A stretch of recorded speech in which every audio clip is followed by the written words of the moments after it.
We'll get started in about 5 minutes or so. Thanks for your patience.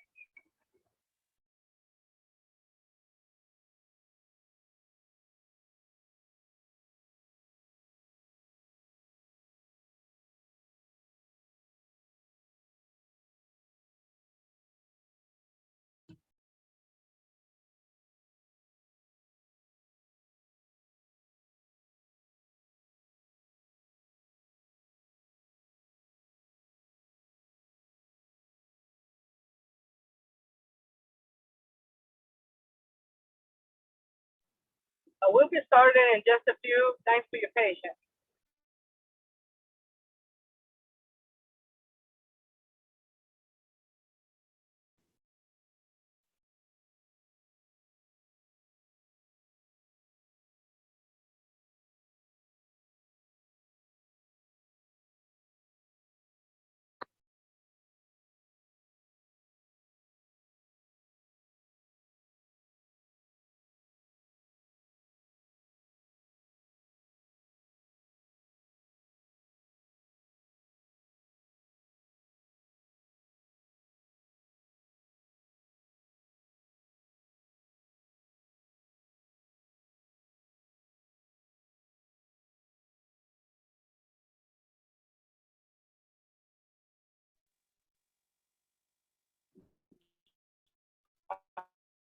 Just a few, about 5 minutes away from my house. I got stuck traffic, so give me about 5 minutes or so to get started. I really appreciate your patience.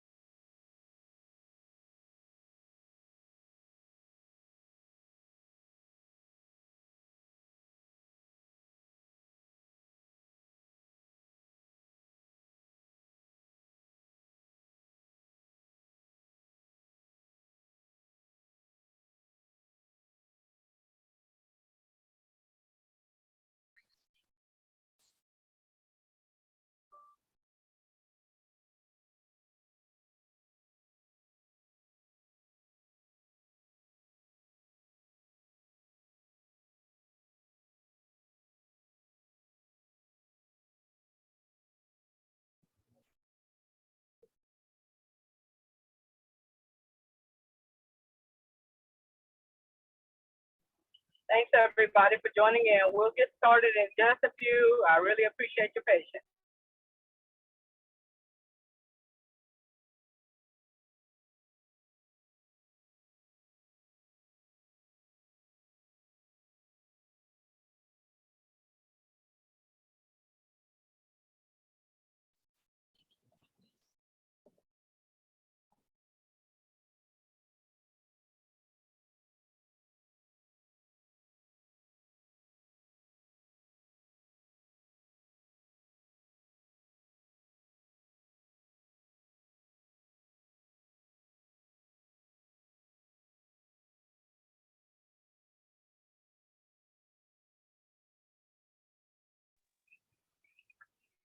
So thanks for your patience. If you can hear me okay, somebody unmute and let me know if you're hearing me.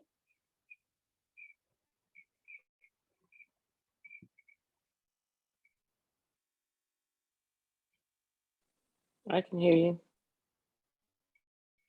Okay, thank you very much for letting me know. So I do apologize. I'm about 2 or 3 minutes away from home. I can't to get started, but since you can hear me, I wanted to just open up the floor. If you have any questions about the project, because the project is due this Saturday.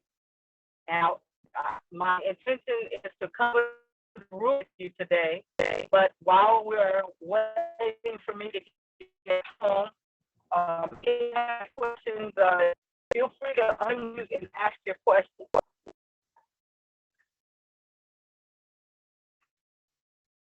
Your phone is kind of going in and out. I apologize again. Like I said, I'm driving, so now for anything about the project, please just feel to unmute and we'll get started with covering the rubric as soon as I'm able to get home and log into my desktop. But for now, if you have questions, I don't mind entertaining them.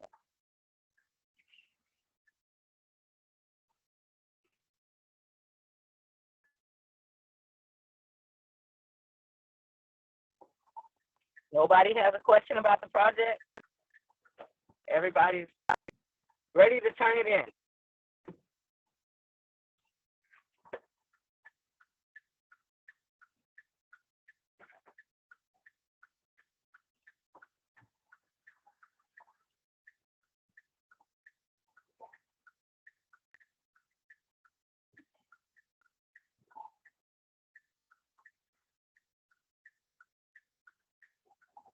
Okay.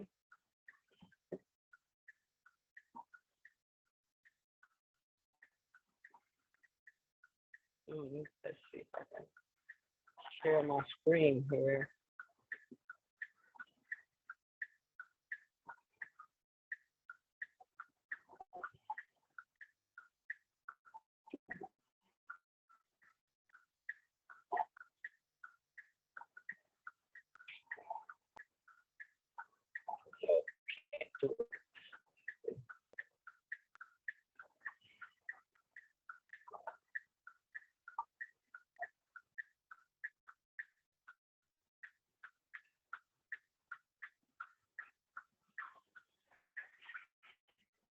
I was just trying to share my screen from my phone, but I'm not able to do it at the moment.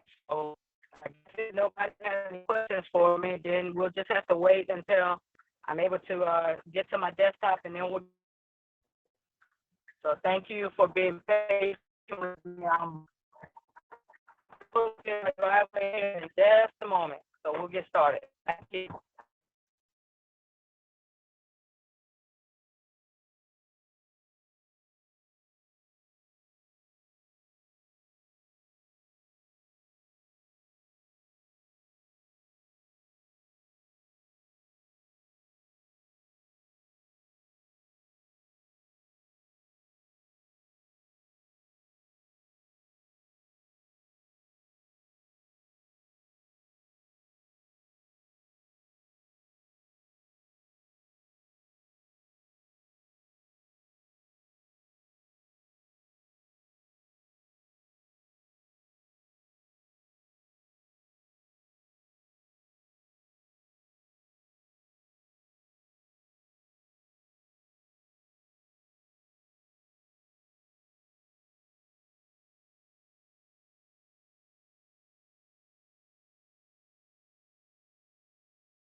right, everybody. Thanks so much for your patience while I got here and got logged in. So I'm going to jump right into sharing my screen.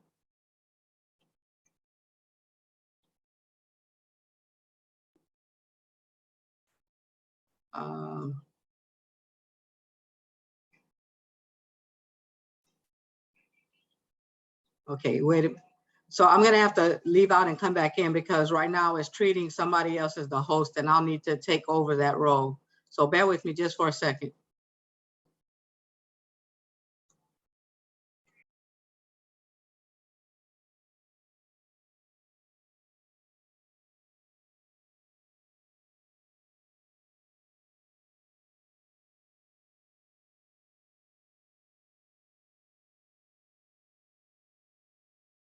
All right, let's see if I can.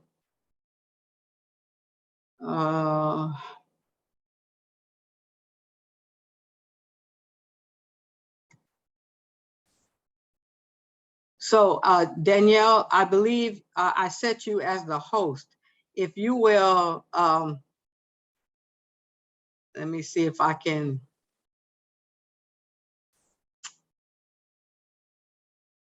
Yeah. Oh, there we go. I found it. I got it. I got it worked out now.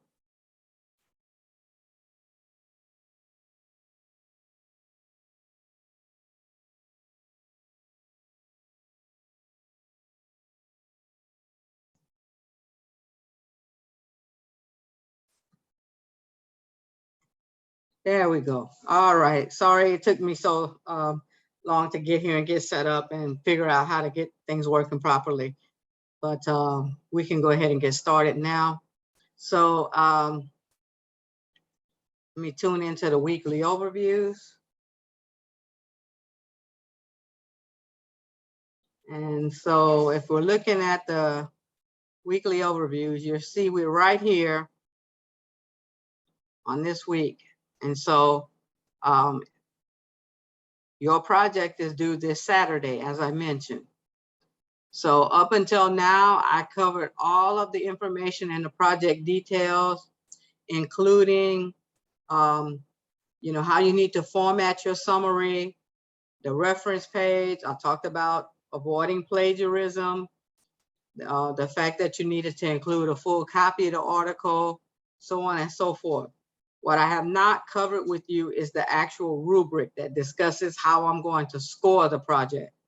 So that's my goal for today, to cover how I'll score the project and then answer any questions that you have so that you can put the finishing touches on your actual summary and get that into me by Saturday.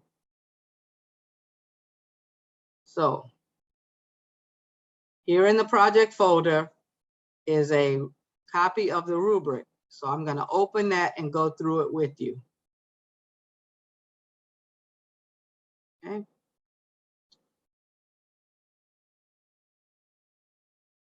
So here we go.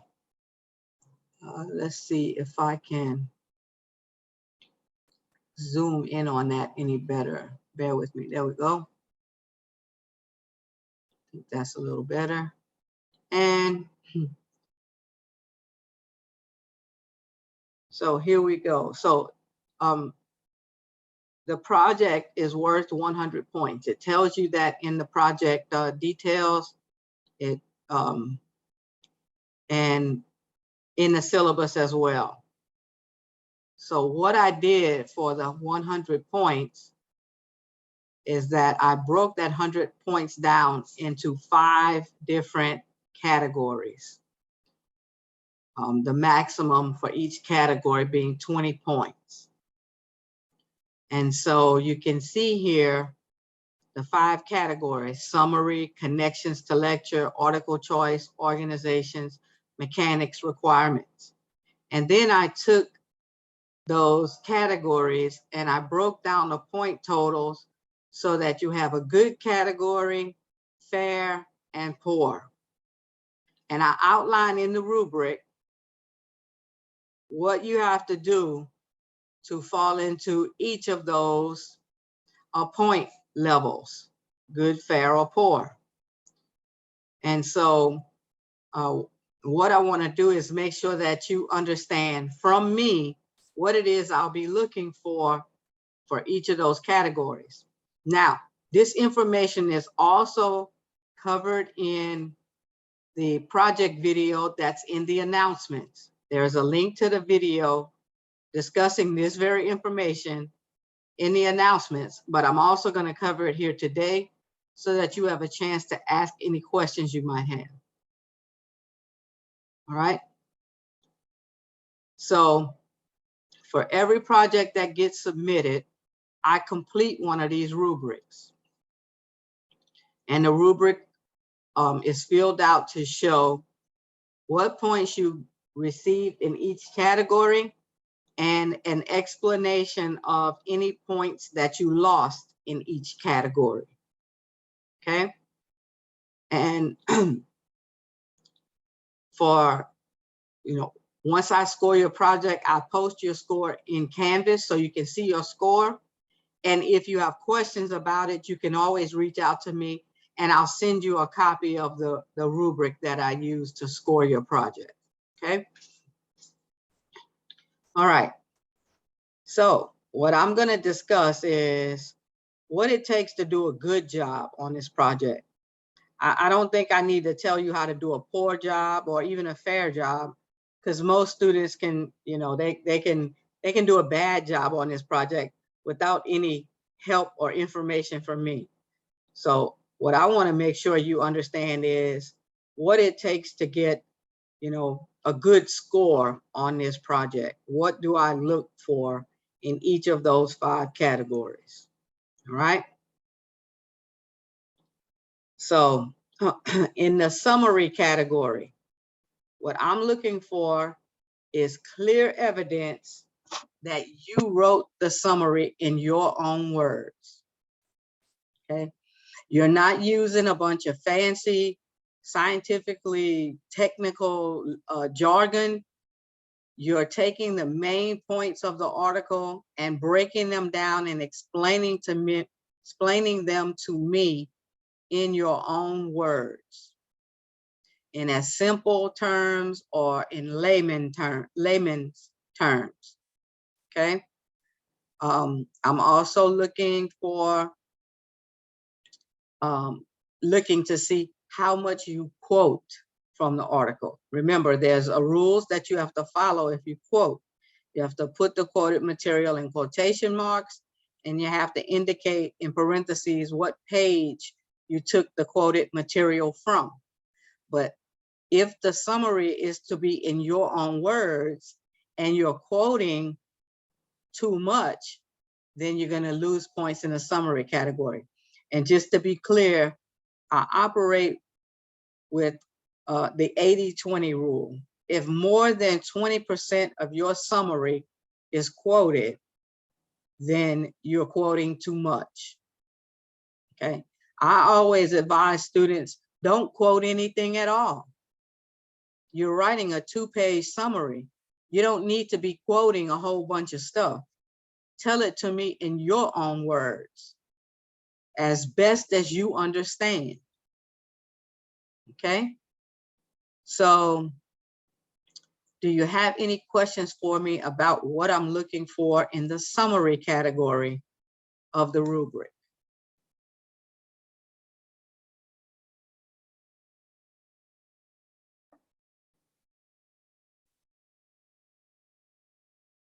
Okay, I'll take that quiet to mean that you're comfortable with how I'm going to score you in that category.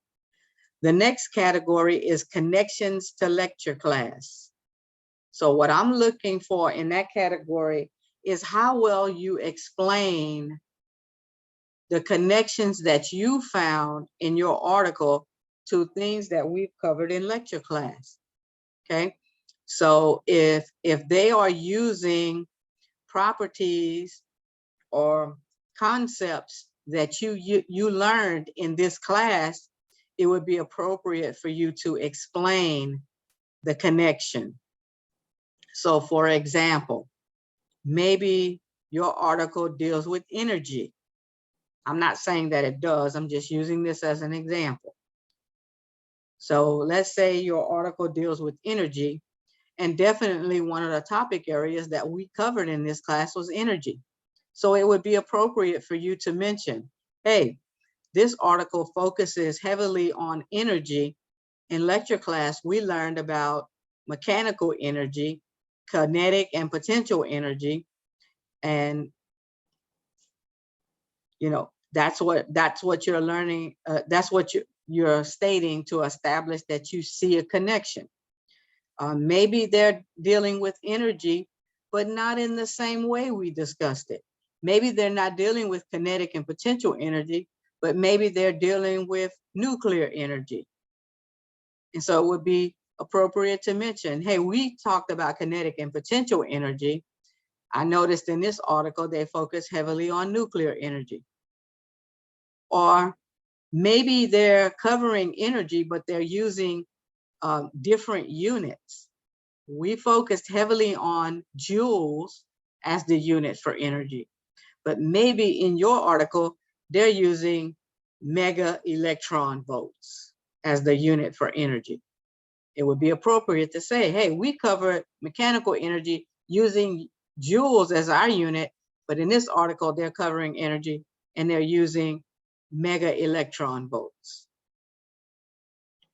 Okay, so it's appropriate for you to point out connections by stating the things that they have in common with what we've covered, or things that are different from what we covered. Okay, maybe the article focuses on the scientific method in some form or fashion. That's something that we covered. You could point out the connections there. Maybe they're using terms that relate to motion, like velocity, speed, or acceleration. And then maybe they're using similar units for those properties that they're discussing that deal with motion. Anything that you find that is related to material, it would be appropriate for you to point out how that information is alike or how that information is different from what you covered in lecture. Okay, and just to help out those people who are in lab class, you may have noticed that same kind of thing for lab, in terms of the connections. Maybe something is like what you covered in lab or different, and you want to point out those comparisons or contrast. Because remember, this same rubric is going to be used for lab class, except in place of lecture, it'll say lab. Okay, so I'm helping you out in that respect as well. All right.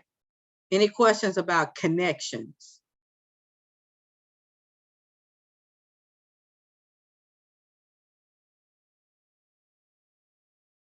All right.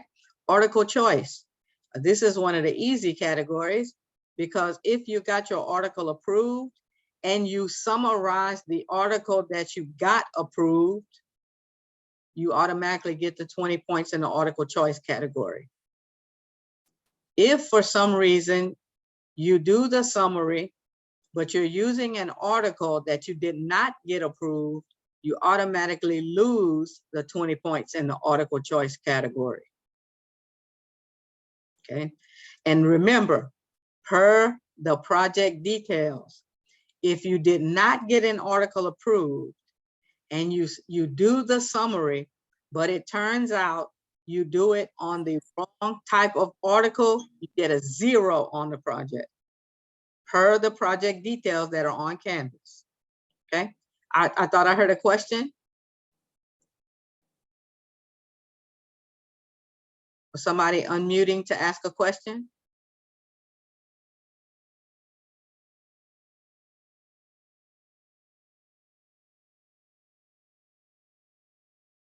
Okay, what are your questions on the article choice category, just to be sure?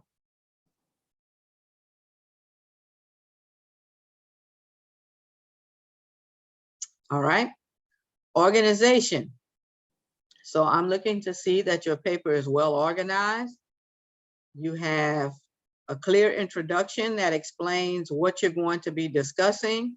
You have body paragraphs that elaborate on what you said you would discuss, and you have a clear conclusion that wraps up your paper.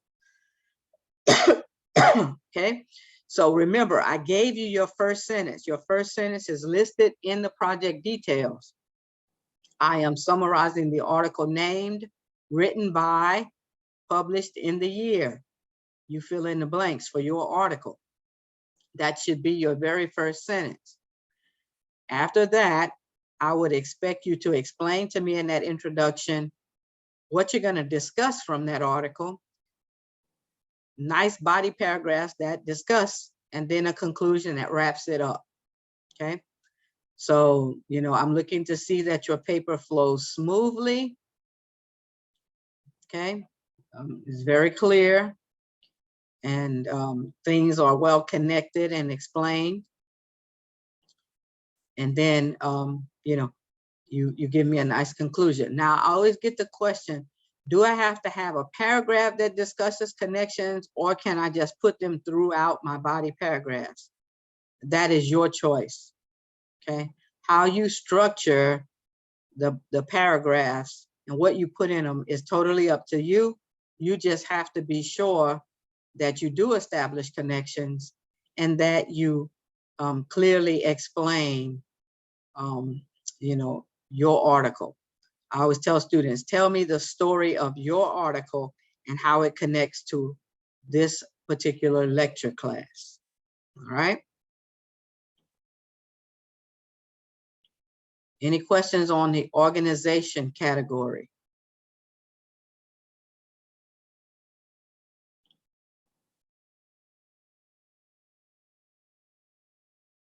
Okay. And then the last category is the mechanics requirements category. Okay. So in this particular category, I'm looking to see if your page, your summary is long enough. Remember, from the opening sentence to the closing period, it has to be 2 pages long, not on 2 pages, 2 pages long. So to meet that length requirement, you should put, you know, 4 to 5 sentences, 3 to 5 sentences on a 3rd page. And that way, you know that you met the length requirement, okay? But if you stop short of putting material on a 3rd page, I'm gonna mark it as too short and take points. Remember, your first sentence is not gonna start at the top of the page because you have to put an ID block, you have an abbreviated header, you have a title, and then you have your opening sentence. And so by putting items on a 3rd page, you compensate for the space that you needed to, you know, put your ID block and title and so on and so forth.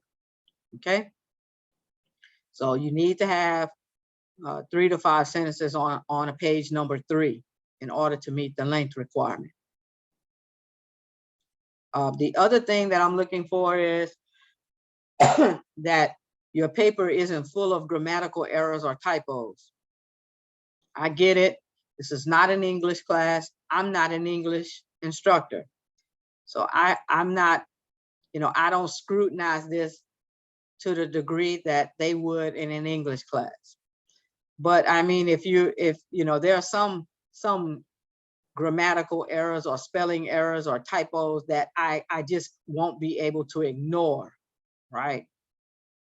Those things that are blatantly obvious, I will hold you accountable for.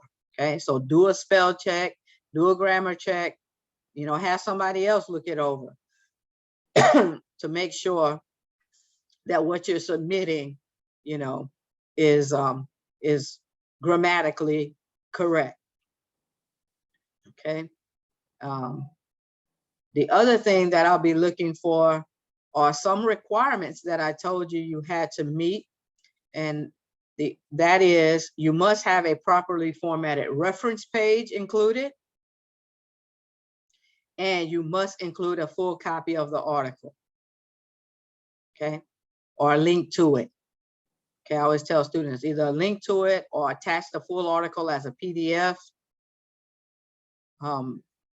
If you don't have that included, you're going to lose points in this mechanics requirements category. If your reference page is not properly formatted or not included, you lose 5 points. If you don't include a copy of the article or a functional link to it, you lose 5 points. So 3 things you have to submit: the summary, the reference page, and a copy of the article. All 3 of those things are requirements. Okay. What questions do you have regarding the mechanics requirements category?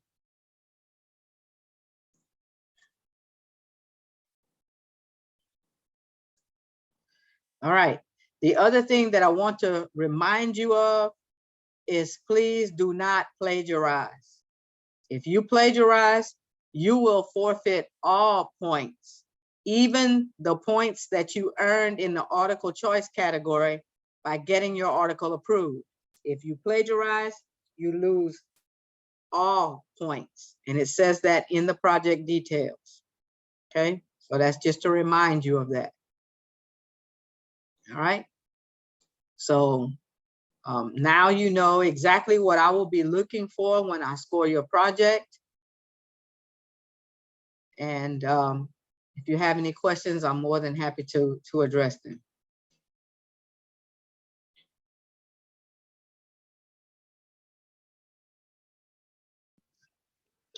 Yeah, I had wanted to know if we will, if like for the final, will we have a study guide?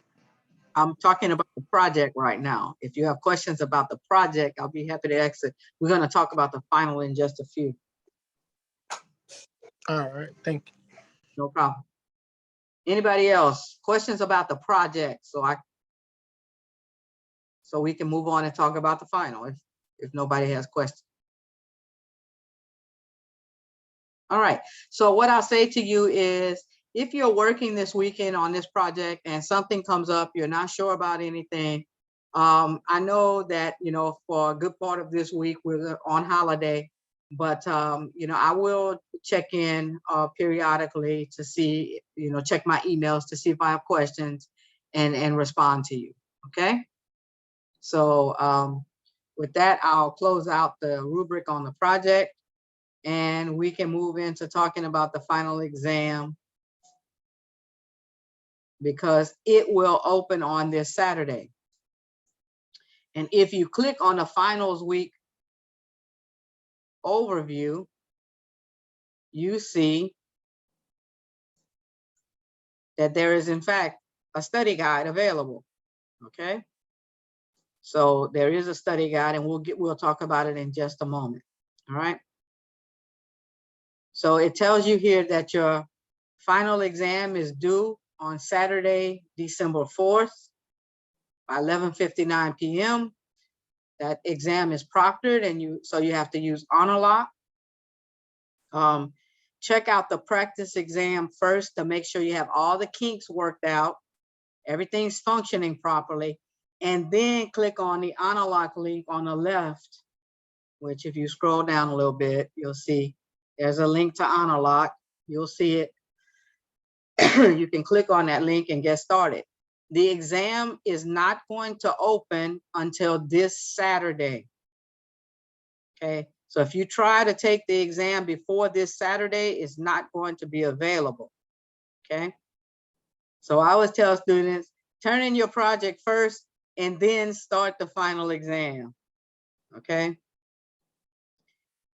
All right, so you know, just as a reminder, there is a fee for proctoring.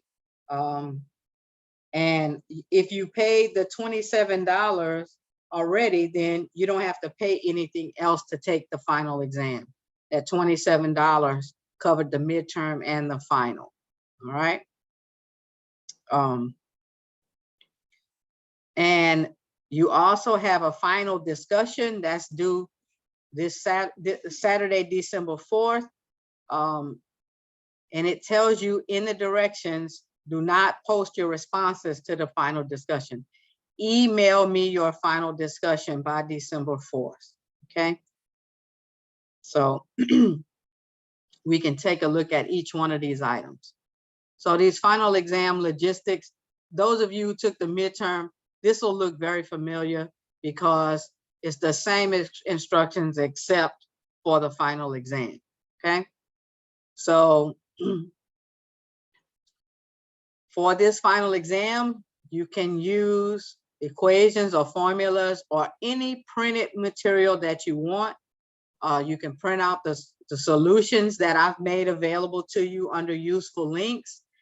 You can bring textbooks, you can bring any printed material that you want, but you can use a calculator, but you're not allowed to use a phone, tablet, or any websites for this final exam, just like you had to do for the midterm, okay?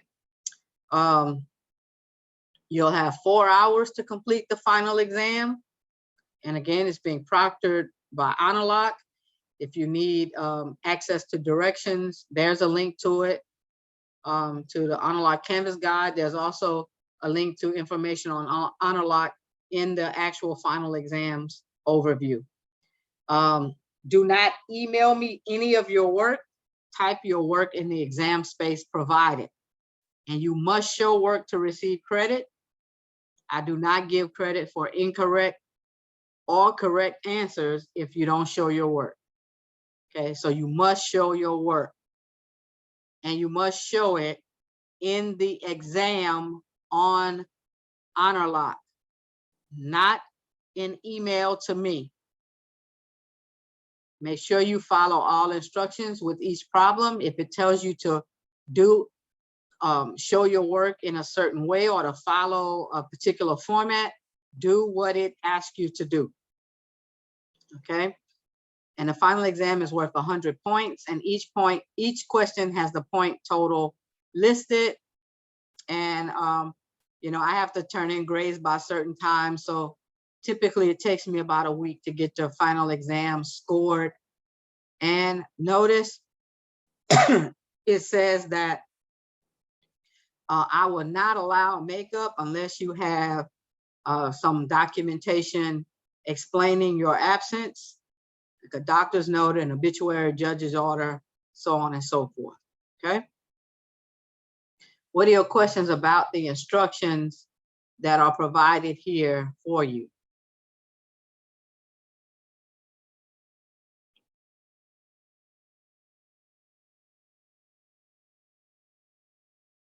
All right, let's take a look at the study guide. This study guide works much like the midterm study guide. So I tell you the the topic areas that are covered on the final exam. So Newton's laws, momentum, impulse, momentum conservation, gravitation, work, energy, power, conservation of energy, temperature, thermal energy, thermodynamics, and heat, waves, sound, and astronomy, okay? So those are the topic areas that will be covered on the final exam. The final exam is not cumulative by design, but the fact that many of these topic areas require that you understand measurement means that measurement is part of dealing with these topic areas, okay? And I've explained that to you from day one, that this course is built on measurement. So while we're not specifically dealing with things that deal with, you know, 1D motion or circular motion, because all of those topics require measurement, you will have to deal with that on this final exam as well. Okay, now this study guide is meant to be a bonus, and it's worth 10 bonus points toward your final exam. And it tells you that you have to email me the study guide by the deadline on Canvas for the final exam. So by 11:59 p.m. on December 4th, if you want to receive credit for this study guide, it has to be emailed to me. All right. What do you have to do? Well, it says here, use any source of your choice to find conceptual information and sample problems that relate to the topics above. So when I say any source, I mean books, websites, or any other credible sources that relate to those topics. And from those sources, pull 10 practice problems that deal with concepts or problem solving. So for practice and points, you should list 10 concept facts and solve at least 10 problems related to the topics above. So let's say you go pull your high school physical science textbook and you look up those topic areas and they have some concepts and they have some sample problems worked out. Use those to help you study, but also write them down so that you can get the bonus points. Now, when I say 10 concept facts and 10 problems, please do not do all 10 on one particular topic. Spread them out so that you solve problems and review concepts related to all of those topics. It doesn't mean you have to have 10 per topic, 10 concept facts and 10 problems total, okay? So that's why it says here, you should have a total of 20 items, 10 concept facts and 10 problems. Do not use the examples listed in my lecture notes, and your problem should deal with more than one topic. So don't do all 10 dealing with energy, for example, okay? What are your questions about the study guide?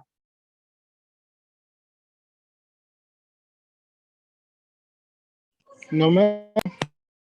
I'm sorry, I didn't catch that. I couldn't tell if you're asking me a question or just saying you understand. Oh, I said no, ma'am. Okay, gotcha. Just making sure. I don't want to miss any questions that you might have. All right, so that takes care of the logistics and the study guide. There's another link to the Honor-Locks Canvas guide and the practice exam. Remember, you want to try to work out the practice exam to make sure your camera's working, you know, everything that needs to be set up to use Honor-Lock is functional before you try the actual final. Okay, and then you have this final discussion session that you have to respond to by the 4th of December. And it tells you here, please do not post your answers. These questions, answer them in an email to me, okay? And you have to do that by the 4th of December. All right. So that takes care of the finals week overview. Remember, the final exam does not open until this Saturday. All right. And then, you know, I didn't talk about it, but you can see here, you know, for what's due this weekend, you have the items in the applications overview and your project. So final exam due by the 4th, but for this Saturday, your project is due, your problem set 13 and 14. And that's pretty much it. Problem set 13 deals with astronomy. Problem set 14 deals with applications.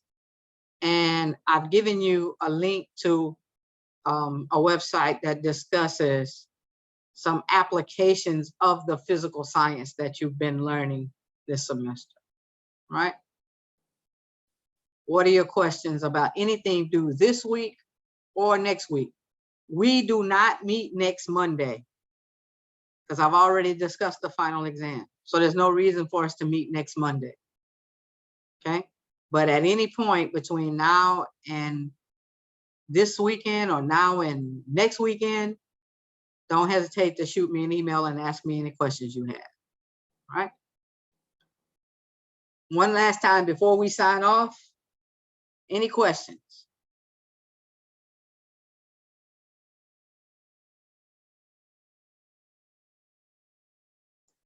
All right, I'm gonna stop the share.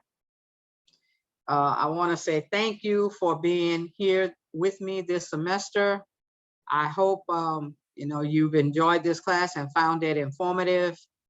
I've definitely enjoyed our time together, and I want to wish a happy Thanksgiving and a happy holiday season to each one of you and your families. Y'all have a really good Thanksgiving, and then get back to work so you can finish up everything for this class.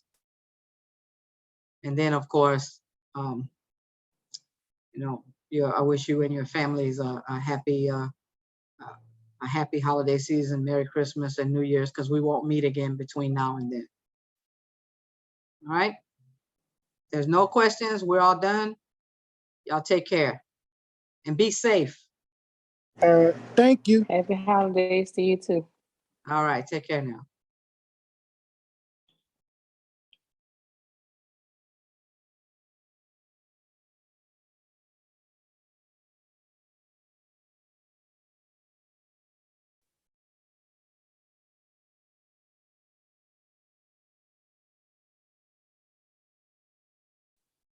Whoever is Zoom user and Tyler Tash, I think I'm pronouncing it correct. If you have questions, don't hesitate to unmute and ask. If not, we're done.